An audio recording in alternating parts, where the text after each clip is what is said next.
ஆலயமணியின் ஓசை எங்கிருந்தோ கேட்டது.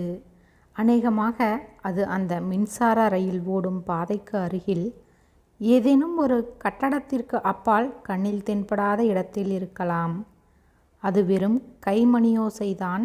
பரபரப்பு நிறைந்த பிளாட்பார பகுதியில் நின்று கொண்டிருந்தால் நிச்சயமாக அந்த ஒலியை கேட்டிருக்க முடியாது.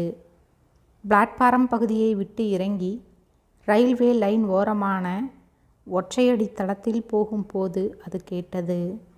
தன் தோழி மதுவுடன் ஏதோ கவலை படர்ந்த முகத்துடன் நடந்து வந்து கொண்டிருந்த ஜீவிதா அந்த மணியோசை கேட்டவுடன் ஆகாயத்தை நிமிர்ந்து பார்த்து 2 விரல்களால் தாடையை தொட்டு நெற்றியில் வைத்து கொண்டாள். அந்த செயலை பார்த்து மது கேலியுடன் சிரித்தாள். கோவிலும் கண்ணுக்கு தெரியல, கோபுரமும் தெரியல, சாமியும் தெரியல. மணியோசை கேட்டவுடனே ஒரு அனுமானத்திலே தாடையில் போட்டுக்கிட்டே, நீ ஒரு இவடி, முட்டாள்னு சொல்ல வரல, சொல்கிறேன். என்னை மட்டும் ஏன் சொல்கிற? உன்னையும் சேர்த்து நாம் என்று சொல்லு. கோயிலும் தெரியல, கோபுரமும் தெரியல, சாமியும் தெரியல.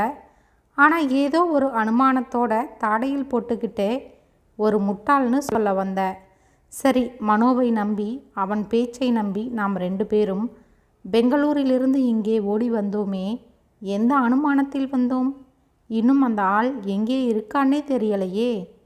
மது, நம்மோட எதிர்பார்ப்பு, நம்மோட எதிர்காலம், நம்மோட ஆசை என்று எதுவுமே இப்போது நம் கண் முன்னால் தெரிகிற மாதிரி இல்லை. நாம் இப்போது நியாயமாக எதை தேடுறோம், எதை தேடப் போகிறோம் என்றே நமக்கு தெரியாது.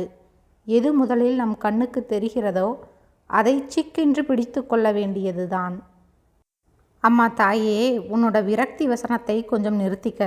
நாம் இப்போது ப்ராக்டிக்கலாக கொஞ்சம் சிந்திச்சு பேசுவோம். எதிரும் புதிருமாக இடையறாது மின்சார ரயில் வேகமாக ஓடி மறைந்து கொண்டிருந்தன.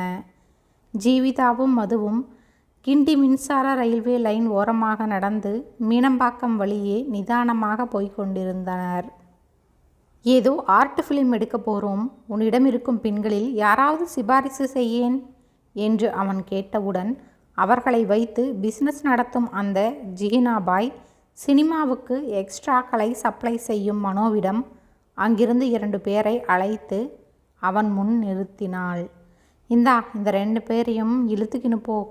2ம் எதுக்கும் லாய்க்கில்லாமல் விட்டுது. நீ எப்படி ஆக்ட் கொடுக்க சொன்னாலும் பண்ணுவா என்று 2 பேரை புரோக்கர் மனோவிடம் காட்டினாள்.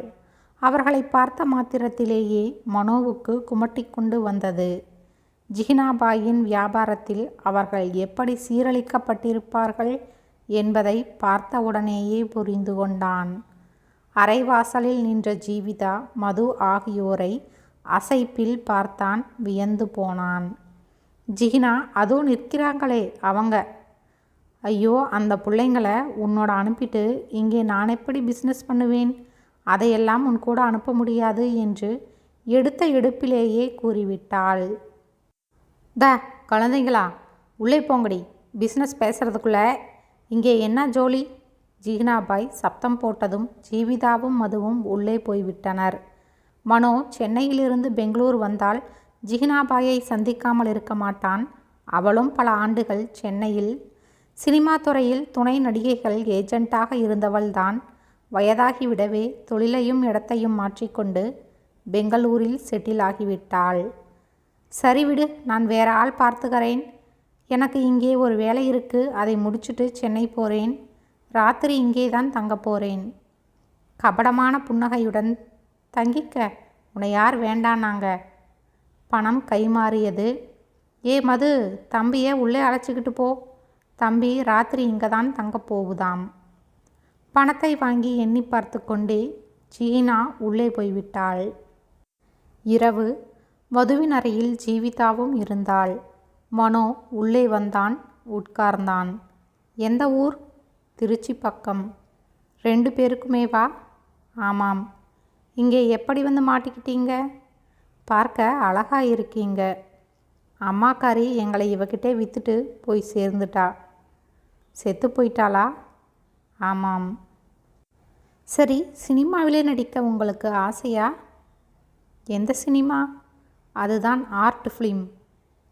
அதெல்லாம் போய் ஆர்ட் ஃபிலிம்னு சொல்லி ப்ளூ ஃபிலிம் எடுப்பீங்க, அதெல்லாம் வேண்டாம். அதுக்கெல்லாம் நாங்கள் வரமாட்டோம். சினிமாவில் எக்ஸ்ட்ரா ரோல் மாதிரி இருந்தால் சொல்லுங்கள். அந்த அழகிகளை கை கழுவி விட அவன் மனம் தயாராக இல்லை. அவன் மனதில் பல புதிய திட்டங்கள் உருவாகி கொண்டிருந்தன. சரி, இங்கே இருந்து நீங்கள் எப்படி பட்டணம் வருவீங்க? அங்கே வந்தால் சினிமா சான்ஸ் வாங்கித்தரேன். ஆரம்பத்திலே சின்ன சின்ன வேஷம் கிடைக்கும். போக போக கொஞ்சம் பெரிய ரோலாக கிடைக்கிற மாதிரி ஏற்பாடு செய்கிறேன். ஆனால் ஒன்று, நான் என் பொறுப்பில் உங்களை பட்டணம் கூட்டிக்கிட்டு போக முடியாது. நீங்களா உங்கள் பொறுப்பில் அங்கே வந்து என்னை பாருங்கள். அதுக்கு மேலே ஆக வேண்டியதை நான் செய்கிறேன் என்றான். மது தான் எடுத்த எடுப்பிலேயே சம்மதம் தந்துவிட்டாள். ஜீவிதா இந்த யோசனையை உடனே ஏற்கவில்லை என்றாலும் ரொம்பவும் தயக்கத்துடன் தான் சம்மதித்தாள். சென்னை போவதென்று முடிவு செய்தாகிவிட்டது. ஜிகினாபாயிடமிருந்து எப்படி வெளியேறுவது? அவள் சம்மதிக்க மாட்டாளே. அவளை ஏமாற்றுவதை தவிர வேறு வழியில்லை. அவளிடம் சொல்லாமல் வெளியேற வேண்டியதுதான். எப்படி? அதற்கும் மதுதான் வழி சொன்னாள். ஜிகினாபாய்க்கு நிறைய ஆட்கள் இருக்கிறார்கள். தப்பித்து போகும்போது அவர்கள் கண்ணில் பட்டுவிட்டால் தொலைந்தோம். எதற்கும் ரொம்ப சாமர்த்தியமாக தப்பிக்க வேண்டும் என்று கூறிய மது ஒரு நாள் விடியற்காலையிலே எழுந்து ஜீவிதாவுடன் புறப்பட்டாள். 2 தோள்பைகளில் உடைமைகளை பேக் செய்து முதல் இரவே மொட்டை மாடியில் கொண்டு போய் வைத்து விட்டார்கள். அது வீட்டின் வெளிப்பக்கமாக இருந்ததால் ஒரு சௌகரியம். பின்னிரவில் அவளுடன் இருந்தவன் விடியற்காலம்தான் அவளுக்கு விடுதலை கொடுத்தான். அவனை அனுப்பிவிட்டு ஜீவிதாவிடம் வந்தாள். அன்று அவளுக்கு அதிக தொல்லை தராத ஒரு கல்லூரி பேராசிரியர் நடு இரவுக்கு முன்பே போய்விட்டார். அவளை எழுப்பினாள். அவள் உடனே எழுந்து விட்டாள். 6 மணிக்கு ரயில். இப்படி தூங்குற? தூங்கலை, முழிச்சுக்கிட்டு தான் இருக்கேன். பின்னே எழுந்துரு, கிளம்பு. இப்போ நாம் பட்டணம் போய் என்ன பண்ண போகிறோம்? அதை அங்கே போய் முடிவு பண்ணிப்போம். முதலில் இந்த ஜிகினாபாயிடமிருந்து வெளியேறணும்.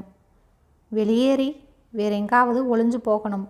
என்னடி இப்படி கடைசி நேரத்தில் கழுத்தறுக்கிற மாதிரி கேள்வி கேட்டுக்கிட்டு இருக்க? சீக்கிரமாக வேற பார்ட்டிங்கள். ஜிகினாபாய் நம்மக்கிட்ட அனுப்புறதுக்குள்ளே நாம் வெளியேறி ஆகணும்டி. அவளை பலவந்தப்படுத்தி எழுப்பி ரயில்வே ஸ்டேஷனுக்கு அழைத்து கொண்டு வருவதற்குள் மதுவுக்கு போதும் போதும் என்றாகிவிட்டது. ரயில் ஒசூரை நெருங்கும் வரை அவர்கள் எதுவும் பேசிக்கொள்ளவே இல்லை. காலை நேர களைப்பு, இரவு தூக்கம் கெட்டது, மனதில் ஏற்பட்ட பரபரப்பு. தூங்கி வழியவே சரியாக இருந்தது. ரயிலேயே பல் தேய்த்துவிட்டு ரயிலில் வந்த டிஃபனை இருவருமாக வாங்கி சாப்பிட்டார்கள். கடைசி நேரத்தில் உனக்கென்னடி அப்படி ஒரு தயக்கம்? மது கேட்டாள். அந்த மனோவை என்னால் முழுசாக நம்ப முடியலை. பட்டணம் போனால் நமக்கு அவன் நல்லபடியாக உதவுவானா? உதவறான் உதவலை, இருக்கவே இருக்கு நம்ம தொழில். அப்படின்னா அதை இங்கேயே ஜிகினாபாய் பங்களாவிலேயே செய்துக்கிட்டு இருக்கலாமே. உனக்கு பைத்தியம்தான் பிடிச்சிருக்கு. இங்கேயே எத்தனை நாள் இதை செய்கிறது? இந்த பொம்பளை இன்னும் எத்தனை நாள் நம்மளை வச்சுப்பா? புதிய இடம், புதிய மனுஷங்க, புதிய உறவுகளை தேடி நாடோடி மாதிரி போய்கிட்டே இருக்க வேண்டியது தான். எங்கே எப்போ முடியுதோ அதுவரை போவோம். அதுக்கு மேலே ஆண்டவன் விட்ட வழி. ஜீவிதா பயந்தது போலத்தான் நடந்தது. சென்னை வந்த அவர்கள் மனோ கொடுத்த விலாசத்தில் போய் பார்த்தபோது அவன் அங்கே இல்லை. கிட்டத்தட்ட மீனம்பாக்கம் வரை வரும் ஒரு புறவழிச்சாலையில் ரயில்வே லைன் ஓரமாக அவன் வீடு இருந்தது. விலாசத்தை தேடிக்கொண்டு போன போது தூரத்திலிருந்து வந்த பெண்ணொருத்தி அவர்களை யாரென்று விசாரித்தாள். மனோ சாரை பார்க்க வந்தோம். சினிமா எக்ஸ்ட்ராக்களா? இப்படி ஒரு நாளைக்கு நிறைய பேர் தேடி வராங்க. ஆனால் அவரைத்தான் ஒரு 10 நாளாக பார்க்கவே முடியல. எல்லோரும் வந்து பார்த்துட்டு போகிறாங்க. நாங்கள் வெளியூரிலிருந்து வரோம். எங்கே தங்கியிருக்கீங்க? இனிமே தான் பார்க்கணும். அவர் ரூம் சாவி இருக்குது, தரட்டா? அவர் ஒன்றும் சொல்ல மாட்டாரா? சொல்ல மாட்டார். யாராவது என் பேரை சொல்லி சாவி கேட்டால் கொடுங்கள்னு என்னிடம் சொல்லிட்டு தான் போவார். அப்பப்போ யாராவது ஜோடியாக வருவாங்க, ராத்திரி இருந்துட்டு காலையில் போயிடுவாங்க என்று சொல்லிவிட்டு ஒரு மாதிரியாக சிரித்தாள். அந்த சிரிப்பின் உள்ளர்த்தம் அவர்களுக்கு புரிந்துவிட்டது. வேறு வழியில்லை. இப்பொழுதைக்கு இது ஒரு தற்காலிக ஏற்பாடுதான். உங்கள் பெயர் என்னம்மா? லூர்து. லூர்தம்மாவிடம் சாவியை வாங்கி கொண்டு அங்கேயே தங்குவது என்று முடிவெடுத்தார்கள். வீடு சௌகரியமாக இருந்தது. சிறியதான ஓட்டு வீடுதான். தூரத்தில் ரயில்வே லைனும் அதற்கப்பால் மீனம்பாக்கம் ரயில் நிலையமும் தெரிந்தது. அநேகமாக அந்த பகுதி கூட்ஸ் வந்து நிற்கும் போது லாரிகள் வந்து சாமான்களை ஏற்றி கொண்டு போகும் இடம் என்பதையும் தெரிந்து கொண்டார்கள். சென்னை வந்து ஒரு வாரமாக போகிறது. மனோவை இன்று வரை அவர்கள் பார்க்கவில்லை. ஆரம்பம் முதலே மனோவையும் அவன் பேச்சையும் நம்பாதவள் ஜீவிதா. எனவே மதுவை கடிந்து கொள்ள அவளுக்கு இப்பொழுது நிறைய காரணங்கள் சேர்ந்துவிட்டன. ஆரம்பத்திலிருந்து எனக்கு அவன் பேச்சில் நம்பிக்கை கிடையாதுடி. எப்போவோ பெங்களூர் வருவான், பழைய நட்பை வச்சுக்கிட்டு ஜிகினாவை பார்க்க வருவான். 2 நாள் 3 நாள் தங்கி நிறைய செலவு செய்வான். அங்கே இருக்கிற குட்டிகளில் 2 பேரை அழைச்சிக்கிட்டு ஊர் சுற்றுவான். நீ கூட அவன் கூட போயிருக்க. அவனை இந்திரன், சந்திரன், ஹரிச்சந்திரன் மறு அவதாரம்னு சொல்லிக்கிட்டு இருப்ப. இப்போ பார்த்தியா, பட்டணத்திலே வந்து அனாதைகள் மாதிரி சுத்த வச்சுட்டான். நான் அப்படி நினைக்கல. பெங்களூரை விட்டு வந்த பின் ரொம்ப நிம்மதியாக இருக்கேன். அந்த பிசாசுகிட்டே இருந்து தப்பித்தோமே, அதுவே ஒரு விடுதலை தான். மது பேசிக்கொண்டிருந்தால் எதிரே குழந்தையின் கையை பிடித்து கொண்டு நடக்கும் ஒரு தாயின் பக்கம் அவள் கவனம் சென்றது. அந்த குழந்தைக்கு அவள் தாயாகத்தான் இருப்பாள். அதை பிடித்திருக்கும் பிடியில்தான் எத்தனை பத்திரத்தன்மை. அந்த குழந்தையை அரவணைத்து அழைச்சிக்கிட்டு போகிறாளே ஒரு அம்மா, அதே மாதிரி நமக்கும் ஒரு அம்மா கிடைச்சிருந்தா நம்மோட வாழ்க்கை இப்படி சீர்கெட்டிருக்குமா? அவர்கள் ட்ராக் ஓரமாக உள்ள ஒற்றையடி தடத்தில் நடந்தார்கள். பாலமோ வேறு தடைகளோ வரும்போது இரும்பு கிராதிகளுக்கு அப்பால் சாலையோரத்தில் நடந்தார்கள். நீயும் உன் அப்பனுக்கு முதல் தாரத்து பொண்ணு, நானும் அப்படித்தான். குடிப்பழக்கத்திலும் 2 அப்பன்காரங்களும் சளைத்தவன்கள் இல்லை. உன்னோட அப்பன் மொடா குடியன்னா, என்னோட அப்பன் அண்டாவிலே சாராயத்தை ஊற்றினா அதிலேயே மிதப்பான். 2வது பொண்டாட்டியை கட்டிக்கிட்டு வந்து உன்னை உன் குடிகார அப்பன் அனாதையாக விட்டுட்டாருன்னா, என்னோட அப்பன் என் அம்மா செத்த பின்னால் வேற ஒருத்தியை சேர்த்துக்கிட்டாரு. சம்பாதிக்கிற பணம் எல்லாத்தையும் சேர்த்துக்கிட்டவகிட்டையே கொடுத்து அவளோட மனம் குளிரும்படியாக வச்சுக்கிட்டாரு. என்னடான்னு பார்த்தா அவளோட தங்கையும் கொஞ்சம் அழகாக இருப்பா. மனைவியை எப்படியோ தாஜா பண்ணி அவளோட தங்கையையும் சேர்த்துக்கிட்டாரு. பிறகு என்ன, அவருடைய திடகாத்திரமான உடம்புக்கு அக்கா தங்கை 2 பேரும் கிடச்சிட்டாங்க. 2 பொம்பளைங்க வாழ்க்கையை அந்த அற்பன் ரொம்ப சுவாரஸ்யமானதாக அமைத்து கொண்டு விட்டான்.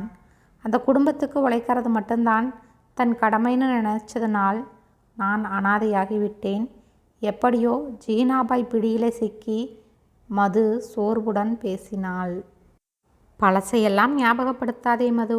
நான் எல்லாத்தையும் மறந்து போயிட்டேன். நேற்று செஞ்ச பாவம் நேத்தோடு போயிடுச்சுங்கிற முடிவுக்கு வந்து ரொம்ப நாளாகுது. நம்ம 2 பேருக்குமே நம்மோட கடந்த காலம் என்பது இறந்து போயிட்ட காலம். நாம் ஜிகினாபாயிடம் சிக்கி கொண்டதே பெரிய விபத்து. அந்த விபத்துக்கு மேலே இனிமே ஒன்றுமே பெரிய விபத்து இல்லைடி. இதோ நம் கண் முன்னால் எத்தனை பேர் போகிறாங்க. ஏதோ ஒரு ஜோலியை வச்சுக்கிட்டு 2 பேராக பேசிக்கிட்டே போகிறாங்க. சிரிக்கிறாங்க, சினுங்கிறாங்க, கோபப்பட்டுக்கிறாங்க. அவங்களுக்குன்னு கவலைப்பட எங்கேயாவது யாராவது இருப்பாங்க. அவங்கள எதிர்பார்த்து காத்துக்கிட்டும் கூட இருப்பாங்க. ஆனால் நாம் யாரை எதிர்பார்க்க போகிறாங்க? காலத்தின் கைப்பிள்ளை மாதிரி ஆயிட்டோம். அது நம்ம எப்படியெல்லாம் இழுத்துக்கிட்டு போகுதோ அப்படியே போய்கிட்டு இருக்கோம். போவோம். நாம் நம்முடைய அடுத்த கட்ட சம்பவத்துக்கு தயாராகிடுவோம்.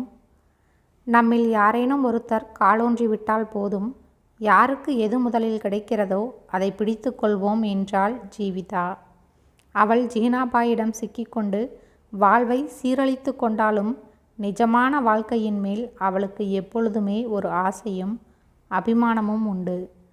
பட்டிக்குள் அடைந்து கிடக்கும் ஆடு பட்டியை திறந்து விட்டவுடன் அடித்து மோதிக்கொண்டு ஓடுமே, அதே போல போய்விட வேண்டும் என்கிற ஆசையுடன் இருப்பவள். அப்படிப்பட்ட வாழ்க்கை கிடைக்காதா என்ற ஏக்கம் அவளிடம் எப்போதுமே உண்டு.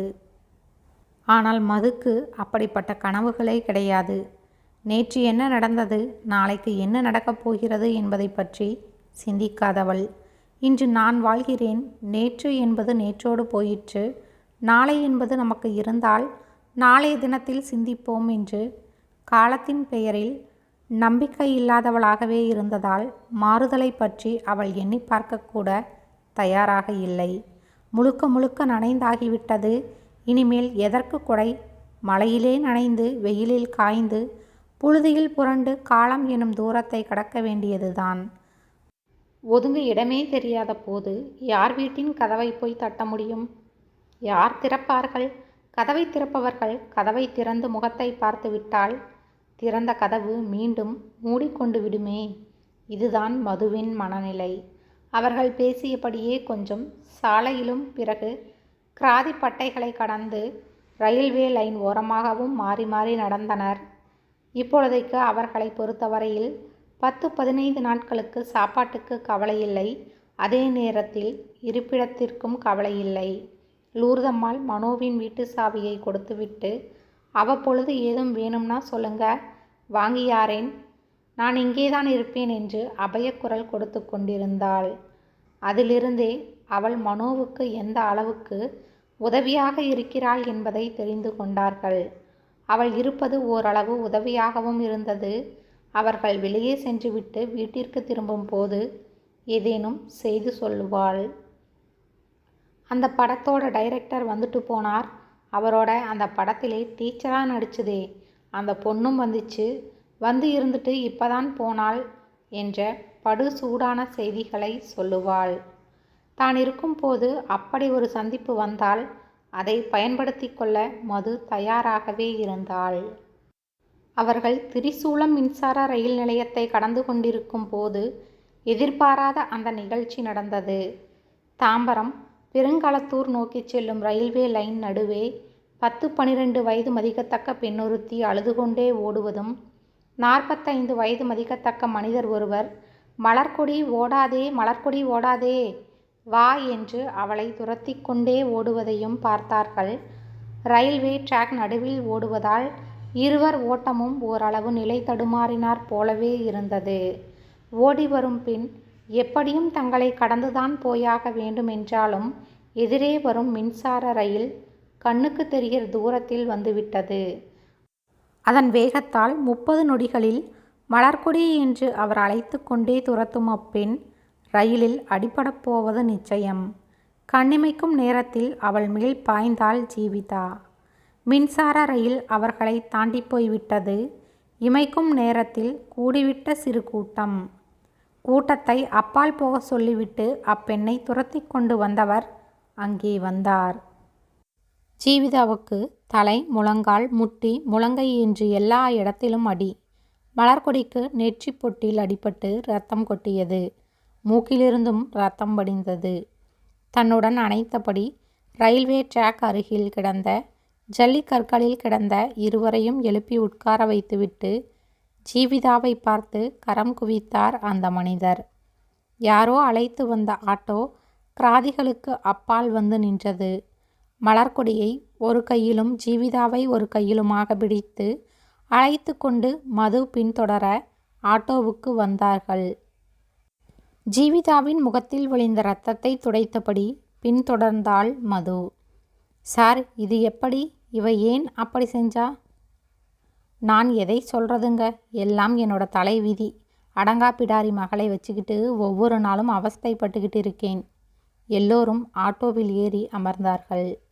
ஆட்டோ அருகிலுள்ள தனியார் மருத்துவமனை ஒன்றில் முன் வந்து நின்றது.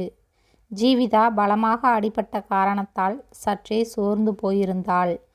இப்பொழுதுதான் அந்த மனிதரை மிக அருகில் பார்த்தாள். உடம்பு பூராவும் ஒரே சீராக வெள்ளை கருப்பு தோல் என்பது நெற்றி இமைக்கு அருகில், முழங்கை அருகில் கொஞ்சம் என்று திட்டுத்திட்டாக இருந்ததே அன்றி உடம்பு பூராவும் செம்மணலை பூசிவிட்டார் போல ஒருவித செஞ்சிவப்பில் காணப்பட்டது. கண்ணியமான தோற்றம்.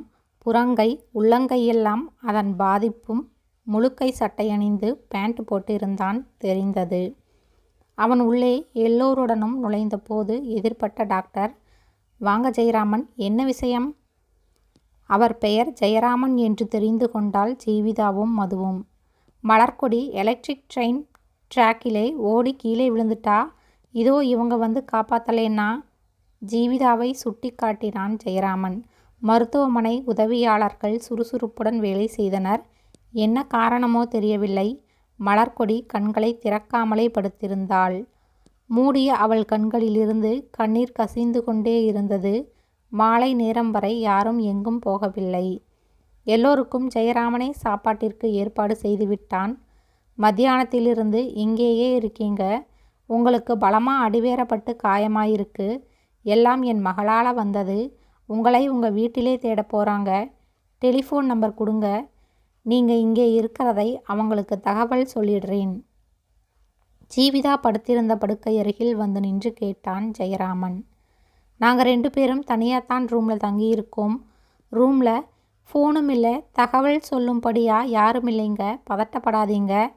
நீங்கள் உங்கள் மகளை கவனிங்க. ஜெயராமன் ரிலாக்ஸ் ஆனான். மாலை வரை மருத்துவமனையில் இருக்க வேண்டியதாகிவிட்டது. மலர்கொடியை நல்ல நேரத்தில் வந்து காப்பாற்றினீங்க. உங்களுக்கு எப்படி நன்றி சொல்கிறதுன்னு தெரியலை. நீங்களும் பலத்த அடிபட்டு. பரவாயில்லை. உங்களுக்கு உங்கள் வீட்டில் அதிக வேலை இல்லை. யாரும் தேட மாட்டாங்கன்னா என்னோட என் பங்களாவுக்கு வாருங்களேன். உங்களை உங்கள் வீட்டில் கொண்டு போய் விட நான் ஏற்பாடு செய்கிறேன். ஜெயராமன் கெஞ்சாத குறையாக ஜீவிதாவிடம் கேட்டான். அவள் மதுவை பார்த்தாள். அவள் கஞ்சாடையிலேயே சம்மதம் தந்துவிட்டாள். மாலை 6 மணி. மருத்துவமனை போர்ட்டிகோவில் சுமோ ஒன்று வந்து நின்றது. ராத்திரி ரொம்ப வலி வந்தா இந்த பெயின் கில்லர் மாத்திரையை சாப்பிடுங்க. மலர்கொடிக்கு அரை மாத்திரையை கொடுங்க போதும். தூக்கம் வரலைனா இதை சாப்பிடுங்க என்று 2 தூக்க மாத்திரைகளையும் டாக்டர் கொடுத்தார். காரில் ஏறுவதற்கு ஜீவிதாவிற்கு ஜெயராமன் உதவ மலர்கொடிக்கு மது உதவினாள். அரை மணி நேர ஓட்டத்திற்கு பின் கார் பெரியதும் இல்லாத ரொம்ப சின்னதும் என்றும் சொல்ல முடியாத அந்த கட்டிடத்தின் காம்பவுண்டுக்குள் நுழைந்து போர்ட்டிகோவில் நின்றது. கார் மருத்துவமனையிலிருந்து வருவதற்குள் அங்கே படுக்கைகள் தயாராகிவிட்டன. வீட்டில் வேறு யாருமே இல்லை. யாரும் அவர்களை எதிர்கொண்டு வரவேற்கவும் இல்லை. இதுவே மதுவுக்கும் ஜீவிதாவுக்கும் வியப்பாக இருந்தது. வீட்டில் உங்கள் மனைவி இல்லைங்களா? இல்லை. இல்லையென்றால்? மனைவி இல்லை என்று அர்த்தம் என்று சொல்லிவிட்டு லேசாக சிரித்தான். மலர்கொடி என் மகள்தான். அவளோட அம்மா இவளுக்கு 2 வயது ஆகிறப்ப என்னிடமிருந்து விவாகரத்து வாங்கிக்கிட்டு போயிட்டாங்க. விவாகரத்தா? ஆமாம். மேற்கொண்டு மது ஏதும் கிளறி கேட்கவில்லை. ஜீவிதா அங்கே அவளுக்கென்று ஏற்பாடு செய்யப்பட்டிருந்த படுக்கையில் படுத்தபடி மது ஜெயராம் இடையே நடக்கும் சம்பாஷணையை கேட்டுக்கொண்டிருந்தாள். சார், எங்கே வேலை பார்க்குறீங்க? நான் ஒரு ஃபைனான்சியர். வட்டிக்கு பணம் கொடுத்து வாங்குபவன். சிட்பண்ட் நடத்துகிறீங்களா? ஐயோ, அப்படிப்பட்ட மோசடி ஆள் இல்லைங்க. வட்டிக்கு பணம் கொடுப்பேன், வாங்குவேன். கம்பெனி பேரு? பேரெல்லாம் கிடையாது. இது கம்பெனியும் இல்லை. தனிநபர் கொடுக்கல் வாங்கல். நம்பிக்கையின் அடிப்படையிலே நடக்குது. நாணயமாக கடனை திருப்பி தரவங்க பல பேர் என்னுடைய வாடிக்கையாளர்கள். ஒருவர் மூலமாக ஒருவர் சொல்லி தெரிந்தவர்கள் அறிமுகப்படுத்தி வைத்து இப்படி சின்ன லெவலில் ஆரம்பித்து இன்று பெரிய லெவலில் நடக்கிறது. ஜெயராமன் கொஞ்சம் கூட ஒளிவு மறைவின்றி பேசினான். உங்களுக்கு இரவு சாப்பிட ஏற்பாடு செய்யட்டுமா? எங்களுடைய இரவு சாப்பாட்டை முடித்து வைத்துவிட்டு சமையற்காரம்மா போயிட்டாங்க. என்ன இருக்கோ அது போதும் சார். சட்டையை கழற்றி ஆங்கரில் மாட்டும் போது அவன் உடம்பில் ஓரிடத்தில் கூட உடம்பின் இயல்பான நிறமில்லை. மேற்புருவத்தில் கருப்பாகவும் விழியின் ரப்பைகள் வெண்மையாகவும் இருந்தது. நாசியின் நுனிமேட்டில் திட்டாக கருப்பு. இப்படி ஓரிடம் பாக்கு இல்லாமல் லுகோடர்மா வியாபித்திருந்தது. இவர் மனைவி இவரிடமிருந்து விவாகரத்து வாங்கி கொண்டு போனதற்கு இது கூட ஒரு காரணமாக இருக்குமோ? நீங்கள் இங்கே ஏதாவது வேலையில் இருக்கீங்களா? தர்ம சங்கடமானதொரு கேள்வியை கேட்டுவிட்டான். சமமாக வெளுத்து போய்விட்ட முதுகுப்புறத்தை பார்த்தபோது மதுவுக்கும் கொஞ்சம் அசிங்கமாகவே இருந்தது. அவள் ஒரு மாதிரியாக முகத்தை திருப்பிக் கொண்ட போது ஜீவிதாவோ அவன் முதுகுப்புறத்தை பார்த்து கண்களை மூடிக்கொண்டாள். நாங்கள் 2 பேரும் இங்கே வேலை தேடி வந்தோம். எங்களை வரச் சொன்னவர் எங்களை தன் வீட்டில் இருக்க சொல்லிவிட்டு வெளியூர் போய்விட்டார். அவர் வந்த பின்னால்தான் என்ன வேலை, எங்கே வேலை என்று தெரியும். என்ன வேலைக்கு ட்ரை பண்ணுறீங்க? ஜீவிதாவுக்கு மதுவின் மேல் கோபம் வந்துவிட்டது.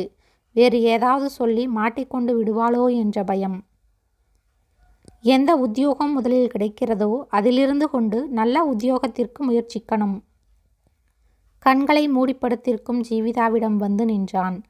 அவள் கூச்சத்துடன் படுக்கையில் எழுந்து உட்கார முயன்ற போது அவள் தோள்பட்டையில் கை வைத்து, பரவாயில்லை, படுத்துக்கங்க. உங்களை பற்றி இதுவரை நீங்கள் சொன்னதை வச்சு என்னால் ஒன்று ஊகிக்க முடியுது. இப்போ உங்கள் 2 பேருக்கும் எவ்வித வேலையுமில்லை.